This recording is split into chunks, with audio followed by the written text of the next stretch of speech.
Hey, good talk. Sorry for that delay. Little technical issues. Okay, we're learning again. Lili Nishmas, Yehuda Shimon, Zachar Baruch Ben Yeshua Yosef Moshe, Mordechai Chana, Zachar Baruch Ben Chaim Yitzchak Zev, and Ayilev Zachar Baruch Ben Yeshua Adam Zalman, and as a schutz for Klal Yisrael, anywhere and everywhere.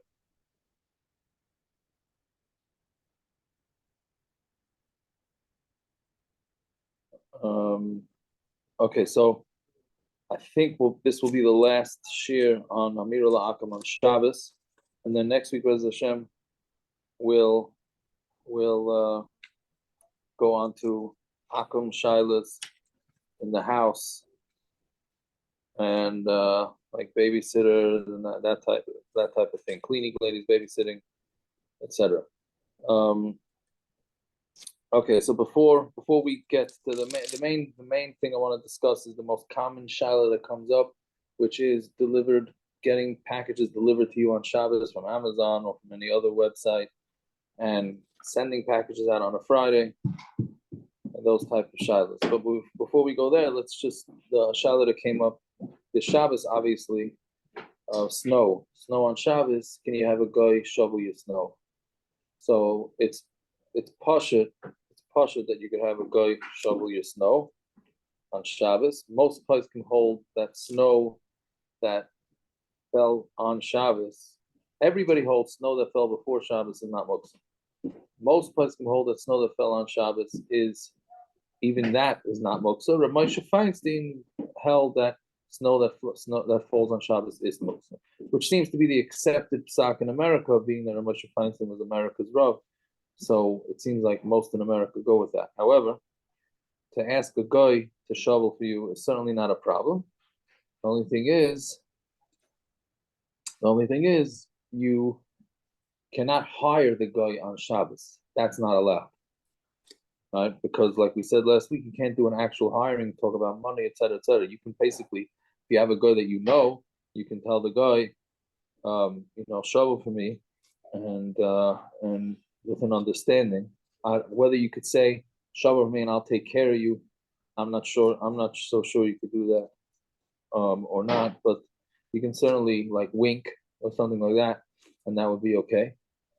And b'shas chag, you can rely on the opinions that say snow is not muktzah, and you could shovel yourself, assuming that there's an eruv. You'd be able to shovel yourself too. Putting out salt on Shabbos is also okay. Because we're going to rely on the lenient opinion. So certainly a guy can do it. Now, the question is, can a guy use a snowblower, his own snowblower? Right, so like we discussed last week, and this will play an important part in what we're allowed to do with packages that come on Shabbos. Can he use a snowblower? So if we remember from last week, we said one of the major rules of using a guy on Shabbos, especially a cleaning lady in your house, is that if the malacha could be done by a yid in a mutter way, then a guy can do the malacha for you, even if it's malacha daraisa on Shabbos. So we said the classic case is a guy doing the dishes for you and washing them with hot water. So if the dishes would be able to be washed with cold water, even if it'll take you an extra hour to wash it with cold water, but since theoretically it can be washed with cold water, so the guy decides to wash it with hot water to make her life easier, that's perfectly fine. That's l'chatchila to do it, because she's putting on the hot water for herself, not for you. However, if she could not wash the dishes without hot water, let's say it was a cholent that was caked on there and will not come off without hot water and with a sponge, etc., then the guy would not be able to do it for you, because again, then the malacha that the guy is doing is directly benefiting you. So again, the basic rule is, if the malacha that the guy is doing benefits the guy, even though you're also a beneficiary, no problem. If the malacha is specifically benefiting you, then it's a problem, right? So if a guy can shovel and the guy could shovel, and they're going to use a snowblower to make their life easier, so then that should be no problem, because the snowblower is being used for themselves, right? And therefore, I don't see why a guy cannot use a snowblower. The only thing is, maybe in Marasayan issue, if they think that the guy is employed by you as an hourly worker, so then maybe that's more of a problem. Again, if the guy is your cleaning lady, and your cleaning lady decides to snowblow for you, that would not be allowed. I would think that the truth is maybe that's allowed too, but it probably wouldn't be allowed because it's loud. Yeah, it's not going to be allowed because it's loud and it's maras ayin. That people, when they see a cleaning lady, they think, oh, the cleaning lady gets paid by the hour, which most cleaning ladies do, right? Which gets us to the other point, which we discussed last week, which is that if a guy is contracted to do work, meaning they're getting paid for the job, they're not getting paid hourly, and they're going to just charge you for the job, then they can do the malacha for you even on Shabbos as long as it's not in your property. The reason why they can't do it in your property is because we don't know. It looks like they're hourly workers. So it's a problem, meaning that's why you can give your dry cleaning in on a Friday or your car into a mechanic on a Friday. We said as long as they has the ability to do the work before Shabbos or after Shabbos, then they could do the work even for you on Shabbos because they're contracted. They're not your hourly worker.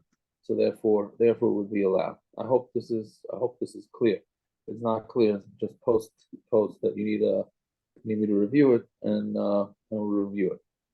So but the point is that all these halachas are extremely technical. You have to really make sure that you understand them before implementing them. But once you really understand them, then it's pretty easy to implementing. And like everything else, you have to know the basics of the halachas, and the rest. Once you know the basic and you understand the background, then it usually becomes easier to implement.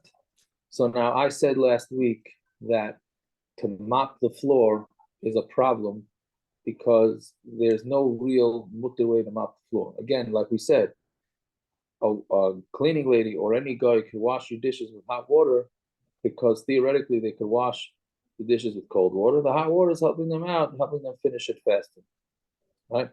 So, and that malacha is being done for themselves. So we said that on a mop, is there a mutter way? Is there a theoretical mutter way to clean a floor? So we said that it's not practical to tell the cleaner that to take, let's say, Windex and get on her hands and knees and use paper towels to mop a floor. That's not a very practical way. So that would not be called having an ability to do it in a mutter way, and then therefore allow mopping.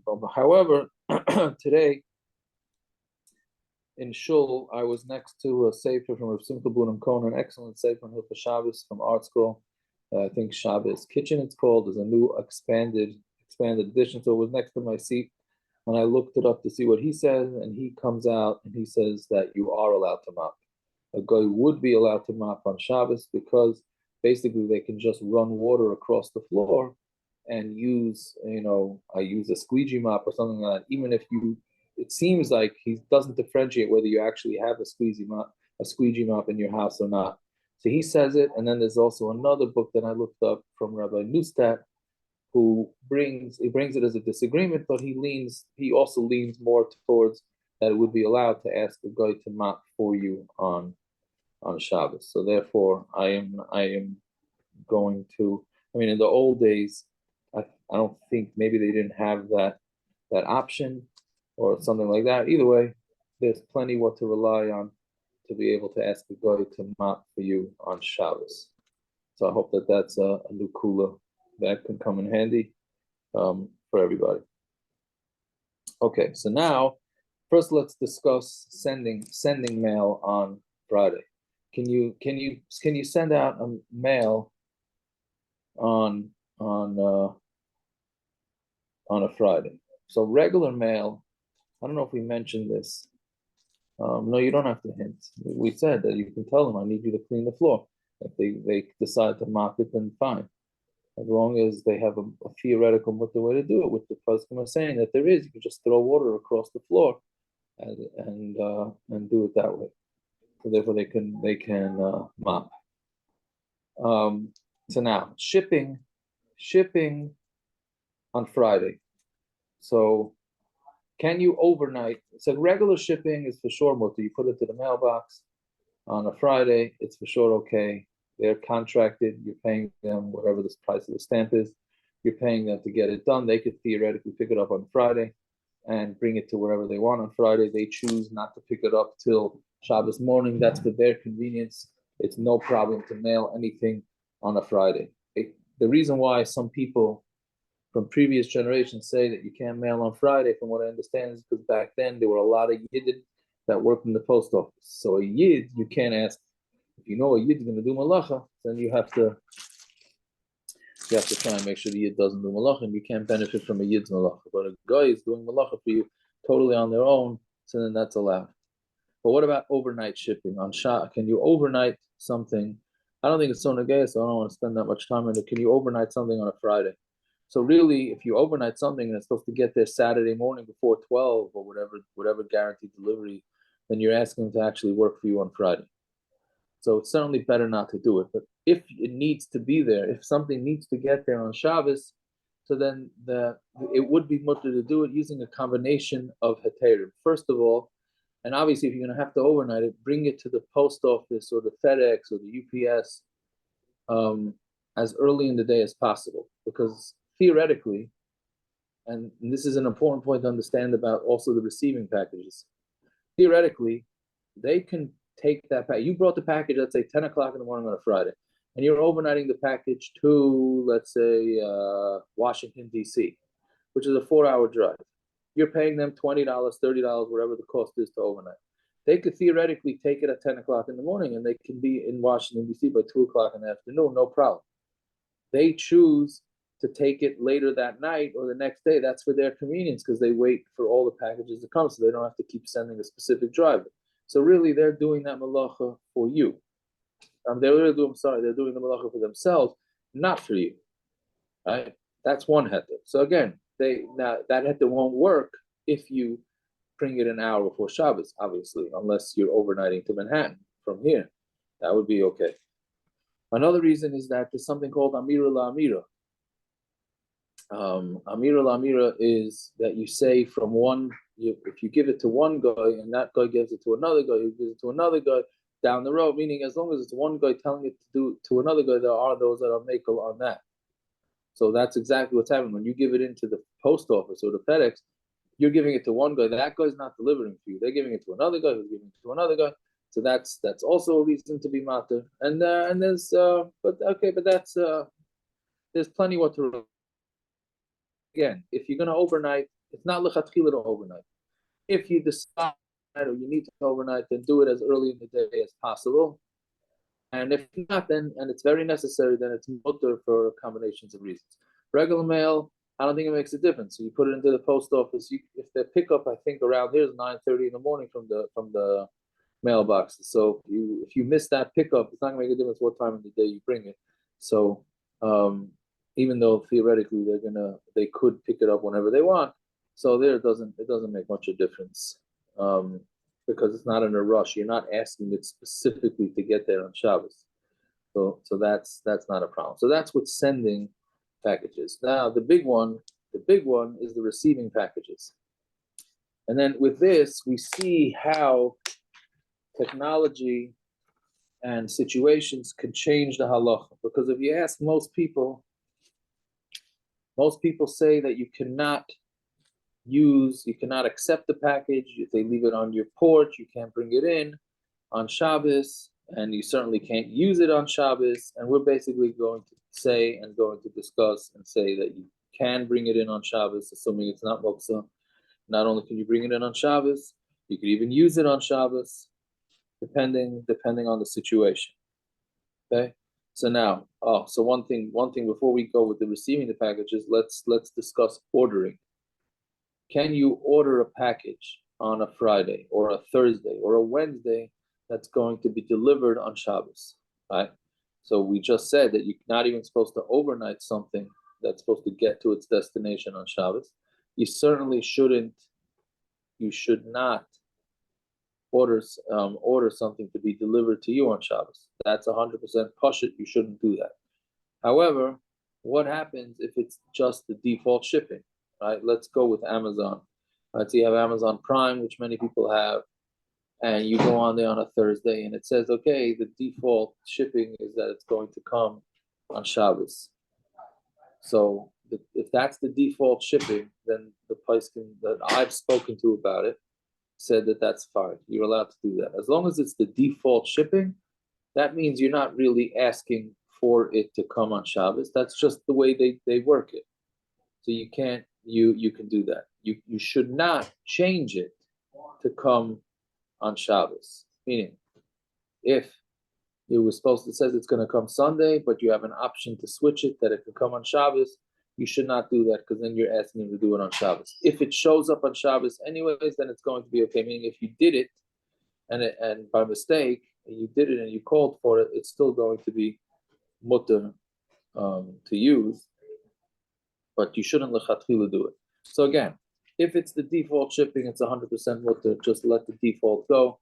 That's just the way the website works. So you're allowed to use it. You're allowed to just use that shipping method. What about, okay, so now going back to receiving packages. So the problem is that in Shulchan Aruch, it's not a problem, but this is where it gets confusing. You're not rechuyev yet. So somebody's asking if they give you two default options, Shabbos or another. So if when you go on there and the Shabbos is already chosen, then you're allowed to keep it chosen. You don't have to change it. If you have to pick it, then you could it's better to choose the one that does not come on Shabbos.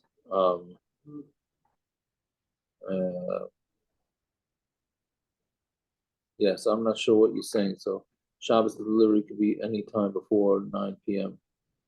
Meaning you're saying that it could come after Shabbos theoretically. Yeah, that would be theoretically that would make it more mutter. It would if you're not asking it to come on Shabbos, then and it might come by 9 p.m. So then possibly certainly would make it better. But let's understand. So in Shulchan Aruch it says that if somebody brings a package from you on Shabbos, so then you're not allowed to use that package.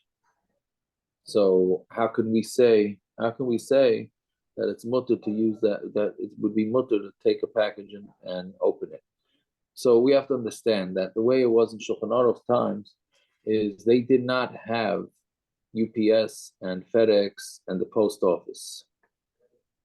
Then if somebody was delivering you a package, he was working specifically for you, either for you or for the sender or both. So when he brought a package to you on Shabbos, he was working for you on Shabbos, and therefore you, by using it on Shabbos, by getting it on Shabbos, this guy did malacha specifically for you, and therefore you would not be allowed to use the package, right? Because again, he is working specifically for you. That would be the equivalent. Would be what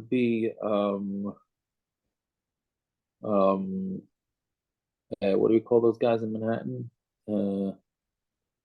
Couriers. All right, you have a courier in Manhattan. Right, those guys that fly around on the bikes. So those guys, they're working specifically for you. When you send a package with them, they're driving across town, uptown, whatever it is, and they're taking it for you. So therefore, it's that would be not allowed on Shabbos, right? Even though, again, if it was within the city, then maybe it would be okay, like we discussed last week. If theoretically the guy could walk it within the city to you, and the guy decides to drive it, then the guy's working for himself, not for you, right? But again, in the Shulchan Aruch times, the deliveries were working specifically for you. Nowadays, when a guy is working for UPS or FedEx or the post office, he's bringing many, many packages. And most of the packages you can assume in this neighborhood are being delivered for the non-Jews. So he is working for himself, not for you. He doesn't care who the recipient is. He just has to bring the package to wherever it goes. He's doing his job. So he's totally for himself. And therefore, since he's working for himself, when that package appears by your door, that's not called benefiting from a guy's malacha on Shabbos, and therefore it's mutter to take the package and use it. Okay, tchum is a non-issue because the issue with the tchum is when something of yours comes from out of the tchum. When something of somebody else's comes out of the tchum and comes into your tchum, we paskin, even though there are machmirim, we paskin that it's not a problem. So therefore, you're allowed to use it. And even some say even if it was yours, if he's bringing it because he's getting paid from Goyim to do it, and he's just bringing yours because that's part of his job, not for you specifically, so then that's also not an issue. So because of all this, Rav Shlomo Zalman Auerbach says it, and it's brought in another Sfarim, that you're allowed to nowadays take in the package. It's not considered muksa, and you could even use it. I'm not saying that you can't, that there aren't those that are machmer, which I don't clearly understand why they're machmer nowadays, but there are shittas that say that you should be machmer, but that's not the popular shita, at least in halach. I think it's a popular shita amongst people because people just can't understand why this thing should be mutter. And maybe if it's going to make a zilzal Shabbos in your house, if you start getting packages on Shabbos, because again, we said you should not order packages to be delivered. You cannot order packages to be delivered to your house specifically on Shabbos. So if it becomes a zilzal of Shabbos, then you shouldn't do it. I mean, if it comes, you can bring it in for sure, but maybe not open it. That will be up to your personal preference. Now, also another thing, interestingly, where they say in Shulchan Aruch is that even if you're going to take the package, you should not take it from the guy. You should have the guy put it down. And the reason for that is because the guy brought it from Rishus HaRabim and is carrying it from a public property, and he picked it up in public property. And if he hands it to you and puts it into your hands, then you're going to be the one putting it down. So you're doing half the malacha. That also doesn't apply nowadays because we are all in Erevin. And since we are and most people live within an Erev. So even if you don't use the Erev, but certainly your delivery guy can be Saimach on the Erev. And therefore, you're allowed to even take it from him directly into your hand. If you're forced to sign for it, which then usually means it's probably muksa, then you can't take it from his hand. But you are allowed to have him sign it. You know, I had a guy having to deliver something to my house a couple of weeks ago, and he refused to sign it. So he took it back, and it was something that I needed. So okay, well, I told him maybe come back after Shabbos. He said maybe he will. He never showed up after Shabbos. So I didn't get it for a few more days. Okay, no big deal. But that is the din. So he's allowed to sign for you, but if it's muksa, then he has to put it down for you. You could ask him to put it down inside the house. That's not a problem. So again, that's another thing where it changed. That if you look in the Paiskim from earlier generations, they're going to say, yeah, but don't take it directly from the guy's hand. That doesn't apply for the most part nowadays. I guess if you're in Borough Park or Flatbush, there the Erev is much more of an issue than over here. So there maybe you should have him put it down. The other issue that comes up is the opening of the packages. So you can open packages of not food. I don't know. It's like a big misunderstanding that you can only open packages of food. I'm not sure where even that comes from, that you can only open packages of food. If you need a package on Shabbos, you're allowed to open it. It's better to open it before Shabbos, but if you didn't open it, then you're allowed to open it on Shabbos, as long as it's a tzarech Shabbos. Now, getting into how you open the package, that's not for now, but it depends how the package is sealed, etc., etc. The easiest way, obviously, is to ask the guy to open it. But if not, if you destroy the box, then for sure it's okay. You may not even have to destroy the box. If it's just taped closed and then the box is, you're not doing anything by ripping the tape, so then that's okay.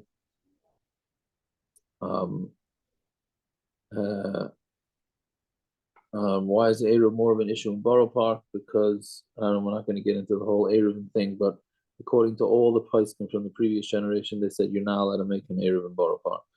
So anybody that's using the Eruv in Borough Park now is going against the Satmar Rebbe, Ramosha Feinstein, or Rav Aaron Kotler, which is some pretty big poskim to go up against if you use the Eruv. So that's why the Eruv in Borough Park and Flatbush is a little bit, and Manhattan is a little bit more complicated to use. If it's not needed for Shabbos, but will be used, that's a book. It's fine. If it's not needed for Shabbos, in a book, I mean, whether you're allowed to read a book on Shabbos is a different story. Maybe that's a subject we thought about just doing that subject. I don't know if we get to it this year. But yeah, you're allowed to. If it's a book for Shabbos, it's fine. How do you destroy the box? So basically, you could jump up and down on it and smash it that way without hopefully smashing what's inside it. Otherwise, I don't know. I guess use your imagination how to destroy it. Yeah. Okay. So I don't know what I would have to see the Rebbe really yet to see if he differentiates. Bottom line is, if you need a package of plates, you're allowed to open the package of plates. If you got your magazines on Shabbos and you need to read them on Shabbos, so then you're allowed to open the package. If you can't, then if you can't open the package because there might be a malach involved, that's a different story, depending on what type of, like the bottle caps, etc., etc. Okay. So if the box is delivered and left outside, so depends. If it's not muksa, just pick it up and bring it inside. It's not a problem, like we said. But if it's muksa, so that's an interesting machlokes. If you know that there's muksa in the box, so you can't carry the box, obviously. So what you could do, the Mishnah Brura says that you're allowed to kick the box in. That's no problem. The Chazon Ish says that you're only allowed to kick the box in if it's in your way, meaning if as you're walking, it's in front of you, then you're allowed to kick it in, but you can't go out of your way to kick it in. As far as I know, the popular psak is with the Mishnah Brura, and therefore you can go out of your way and kick it in. The reason why kicking works is because that's moving the box in a different than the way that it's called tiltum and atzad or with a shinoi, and therefore you're allowed to kick it in. If, let's say, there's multiple things that are inside the box, some muksa and some not muksa, so then it would depend on which one is worth more. If the non-muksa is worth more, then that you can move in the box. If the muksa is worth more, then the whole box takes on the status of muksa. So now the package of clothing is, and you're not sure you're going to keep it, that could be muksa, and that I would say, meaning if you ordered a few, or you ordered and you might return it, which as far as I understand is a very popular to do, then the clothing it may have a muksa even to try it on, because you don't want it to get ruined. Then you're not going to be able to return it. So since it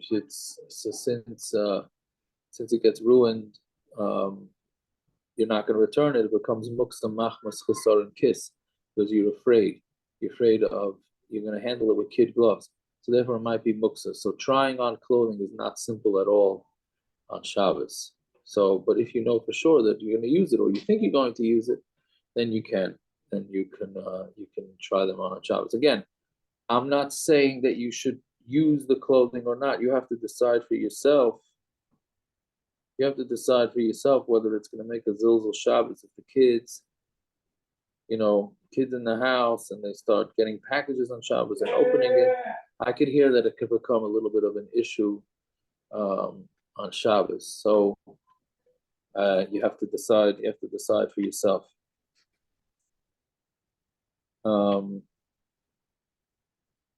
Okay, so that's. Are we clear with that? Okay, there's more. Let's see. If someone else orders things to your house, you don't know what it is. Can you take it in on Shabbos?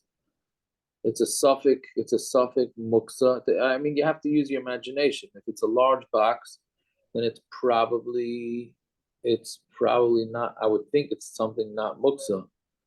Um, if it's something small, then maybe it is. I mean, if you're not sure, then you can bring it in. Obviously, it would be best if you ask the guy to bring it in for you, or kick it. But if you can't, you could carry it in. Going back to shoveling snow, does a heated sidewalk work?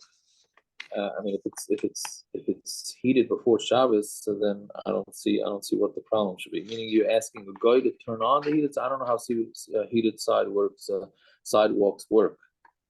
So you ask if you want to know if you can ask a guy to do it. I would assume you could ask a guy to do it. And certainly leave it on before Shabbos is not a problem. Okay, is there anything else to discuss with repackages? I think I'm forgetting something.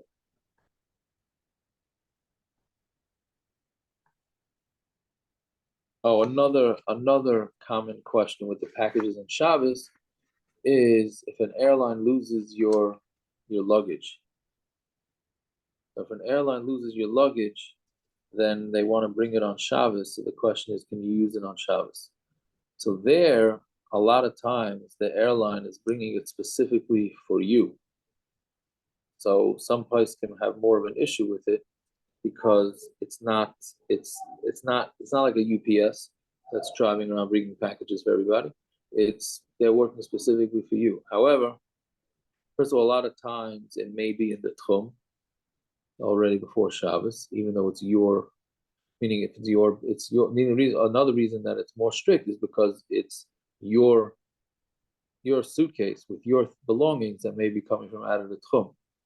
But many places can say that it's okay because the airline is working for themselves. They have a responsibility to get you your luggage. They lost your luggage, so they have to deliver it for themselves, not for you. I mean, they're doing it for you. You're the recipient of their malacha, but the malacha is really being done for themselves. So therefore, it would be okay. So it would be okay to use it. Usually, it's a big tzara for Shabbos if your luggage got lost and you need it on Shabbos. So then it's usually considered a big tzara. Fine. I think that's it for the packages on Shabbos. Am I missing anything? Yeah, okay, I think that's about it for that. Now, one last thing that comes up, and that is being driven somewhere on Shabbos by a guy. So the question is, can you go into a car that's being driven by a guy on Shabbos? So cars, I don't know if we discussed it or not, but okay, I don't think we did. So cars is a deraisa to drive because when you hit the gas, there's thousands of sparks that go. So therefore, you're not allowed to drive a car on Shabbos. When you ask a guy to drive a car, so basically you're asking a guy to do an issur deraisa for you on Shabbos. So asking a guy to drive you on Shabbos is a deraisa, like we discussed in the previous weeks. You're allowed to ask a guy to do two derabbanans, right? Meaning asking the guy is derabbanan and asking the guy to do a malacha derabbanan is two derabbanan. So if it's a tzarech for Shabbos or a chayla or in case of loss, then it's all okay, right? But and asking to do a deraisa is only mutter in a real serious situation. So obviously, when somebody has to go to the hospital and it's not a major emergency like childbirth, then you take a guy. If it's a major emergency, then you get in and drive yourself, right? But can you ask a guy to go shopping for you on Shabbos? So then that's not allowed because it's not a tzarech enough, right? But ben hashmashas, so we said last week, ben hashmashas, you're allowed to ask a guy to do anything for you as long as it has some sort of need for Shabbos. And we said ben hashmashas will be approximately a half hour after Shkia. So, and unfortunately, this happens almost every week. I'm busy with this before Shabbos. Yeah, people that get stuck on the road, stuck on track, stuck in traffic, and they don't know what to do. They don't know what to do. So, bottom line is, allowed to pull over your car before Shkia and order a taxi or an Uber, and because it's ben hashmashas, the taxi driver can drive for you, and you can sit in the car, and they can unload your car and put into his car, to carry your keys and your wallet, etc., and you're allowed to drive with that guy for up to a half hour after Shkia, maybe a little longer if necessary, and then you can get to your destination. If you've already hit up to a half hour after Shkia, then it really depends where you are. If you're in a bad neighborhood, then of course you can let the guy continue to drive. And then once he's driving you, he can drive you to your destination, and that will be okay. If you're not, and you're, let's say, you can drop you off at a half hour after Shkia, yeah, you'd have to walk for 10, 15 minutes to your destination, and you don't have little children or elderly or people that are not well, then you should get out, have them drop you off, and you get out and walk. Because by sitting in the car and having the non-Jew drive you, that is a non-Jew doing malacha d'oraisa for you. Now, if it's really not so simple, so then you could rely on the opinions that say that it's ben hashmashas till approximately 50 minutes after Shkia. But that would really depend on what you normally keep for Shabbos. Meaning, if you keep 35 minutes for Shabbos or 42 minutes, you're already doing malacha, then that's a little bit of a cheating to go with 50. But again, that's if assuming that all things are being equal and it's not dangerous. But if it's dangerous, or if it's a chayla, we said last week that somebody who's a chayla can even ask a guy to do malacha d'oraisa. So if somebody is not well or doesn't have the strength to walk, etc., little kids, they're considered chaylim, then you'd be able to go into a car on Shabbos. Now, this also comes up with, you have people that work in hospitals that have to, or people that have relatives that are in the hospital and they need to go visit. So that would be considered a tzara for a refuah. Obviously, you have to ask your own specific questions. But there is much room to be makel that if you have a preemie in the hospital, and as we know, it is very important to stay on top of those nurses and doctors.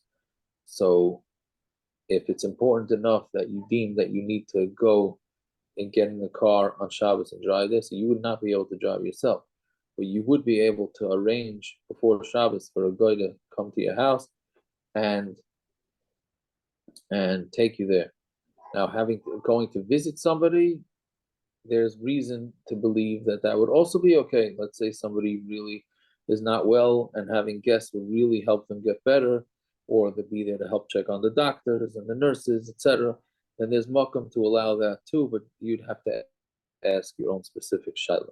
To go on a shuttle, let's say you're staying near the hospital in a hotel, and the hotel has a shuttle to the hospital, and that shuttle's driving there anyways. So then really, according to halacha, there should be no problem getting on that shuttle because he's not even doing the malacha for you. Again, the same rule that we've been saying. If the guy is doing the malacha for himself, then that's not called you benefiting from him. Meaning, if he comes to your house, he's driving for you. But if he's driving the route from the hospital to the hotel, that's all he does.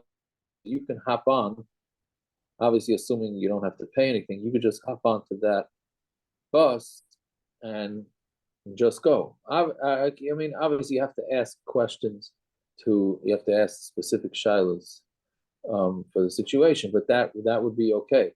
The only thing is, some parties can say that the extra weight in the vehicle makes the vehicle work harder and burn gas more, which you're the result. Now it's an indirect benefit, and it's an indirect not benefit, it's an indirect malacha, because all it is the extra weight. He's pushing the gas, so you're indirectly causing it. So it's a debate with the poskim whether that's allowed or not. In this situation, we would certainly be lenient.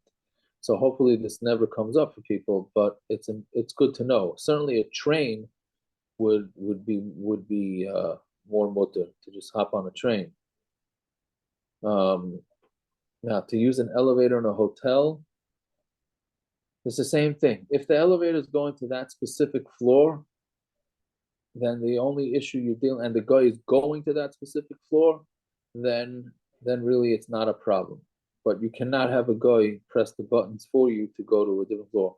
I don't know what the heck there is. Some hotels that for whatever reason don't have the technology in their Shabbos elevator. So what they'll do is they'll hire a guy, and the guy will stand by the elevator, and you tell him which floor you want to go to, and they'll press the buttons. I'm not exactly sure what they're relying on to do that, because that's the guy doing malacha for you.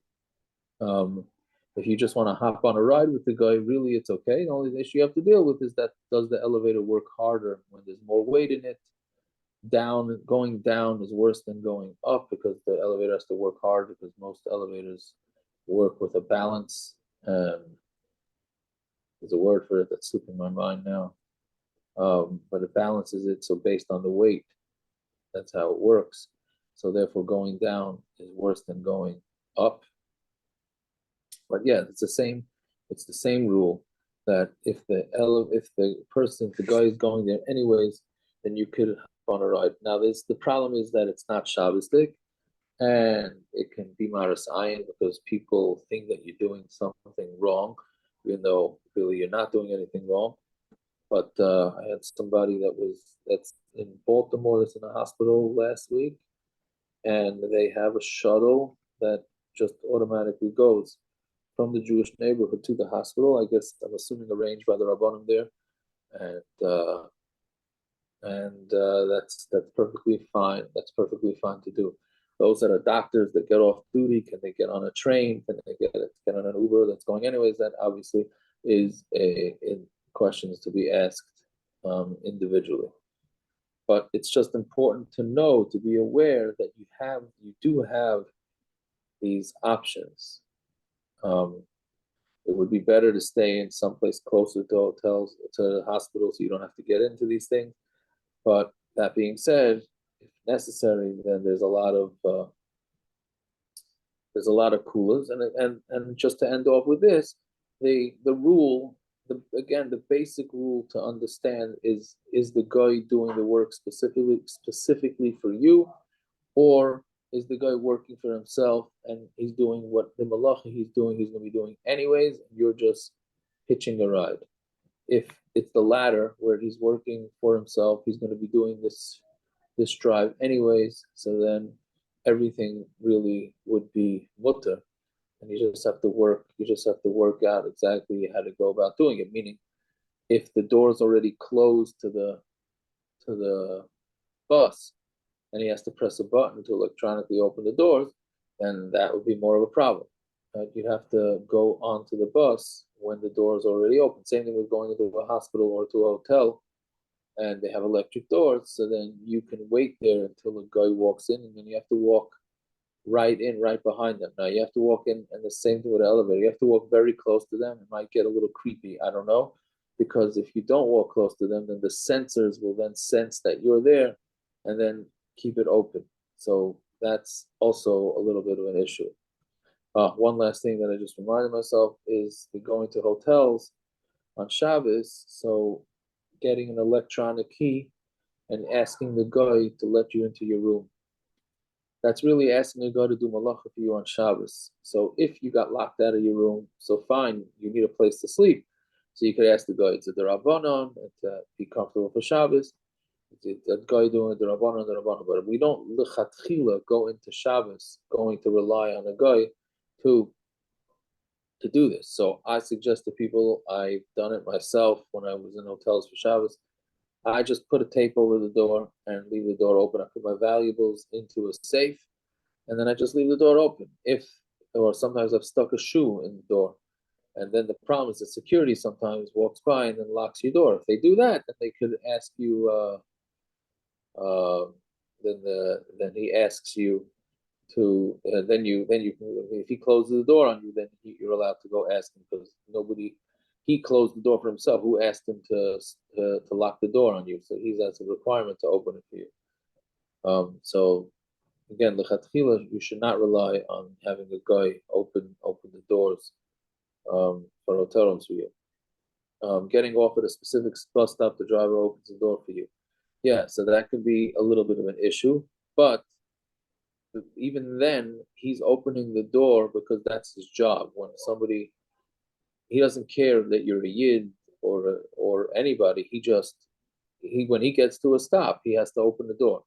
So yeah, it's not great because he is opening the door specifically with you, but really he's doing it for his job, and since he's really doing it for his job, and it would be an indirect benefit, so then it would be okay.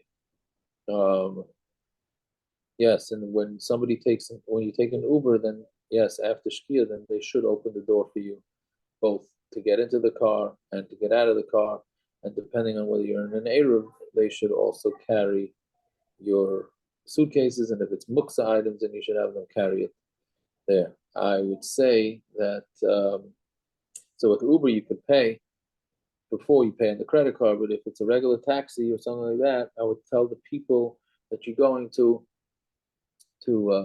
set aside some sort of cash before Shabbos, and you tell the driver that there's going to be a tip for you, and that will usually make them a little bit more micha to that. Okay, we'll stop over here. Next week, Rez Hashem, we'll start with the other inyanim of goyim, like bishalakum, leaving them alone with food in the house, yichud, and etc., those type of things. Okay, we'll say Perek Tilim now. Perek Chav Gimel, Pei Gimel. I'm sorry, Perek Pei Gimel. Try and say it together and say Achenu.